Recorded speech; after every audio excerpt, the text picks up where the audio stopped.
kama unajua msanii. Wewe uko na mademu. Nilikuwa na mpenzi. Kumbe ndio yule ambaye ulimwimba kwenye wimbo wako wa kwanza, si ndiye? Huyo. Niambie kwa mfano leo anataka mrudiane, wewe unafanyaje? Siwezi. Unataka kumaanisha hivyo kuacha kwa ajili ya umaskini, wewe ilikuwa siri nini hasa? Nikachukia mapenzi. Sasa hivi kule sokoni ulivyomuona wewe, unamuona kama nani? Kongoro. Sikufiche. Sasa hivi mtoto kama mweupe. Sasa siku moja sio mbaya hata ukirudia. Wanini mimi wanini? Nataka useme wewe na yeye ameisha kabisa. Ndio basi tena. Ile siku kwanza nakuona stage kabisa umeshakuwa maarufu Wewe alivyokupigia ulimwambiaje? Na uko kunitaita baby. Tuachane na hayo masuala ya mapenzi. Nasikia sasa hivi una nyimbo mpya unataka uitoe. Sasa hebu niambie content ambayo umejaza kwenye nyimbo yako mpya.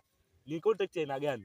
Matusi. Wewe unadhani baada ya kutoa wimbo ambao una content za matusi, nini kitafuata? Ona basata wakinifungia. Sasa hebu niambie ulivyokuwa kwenye lebo yako ya mwanzo ile uliotoka na maanisha, ulikopo upata asilimia ngapi kwenye show zako ambazo ukienda kuperform labda majukwani? Nataka uniambie wewe kwenye lebo yako ya mwanzo uliotoka walikopo wanakuchukulia kama nani pale? Mjusi. Hebu niambie malengo yako ya 2026 wewe unataka kuwa nani?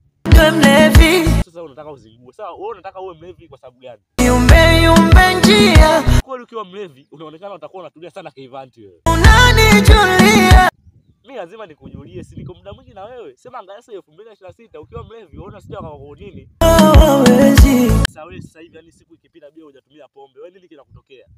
Naishi hapa. Sikia nitaka sahau. Sasa kuna mzungu bwana anatafuta wasanii wa kupeleka Amerika kule kwenye soko la muziki. Si unaelewa? Sio mzungu sema anataka watu ambao wamefika university. Sasa wewe vipi dili na kufaa vipi? Nilifeli sekondari. Wewe usijali, mimi nitakufusia hivi japokuwa hujafika chuo. Sema sasa au wewe bado unataka kuendelea kubaki hapa Bongo? Sina hilo chaguo. Wewe mzungu ni mlokole. Wewe ukifika kule siku moja wewe unafunua ufunuo ule Yeremia unasoma. Nimekwambia siku moja unafunua nini? Nifunue ufunuo. Unajua kule unapoenda ni kwa mlokole. Kwa hiyo usije kabeba vile vitu vyako. Chupa la bia. Kama unavijua vitu vyako usipo navyo, basi wewe kazi ushapata.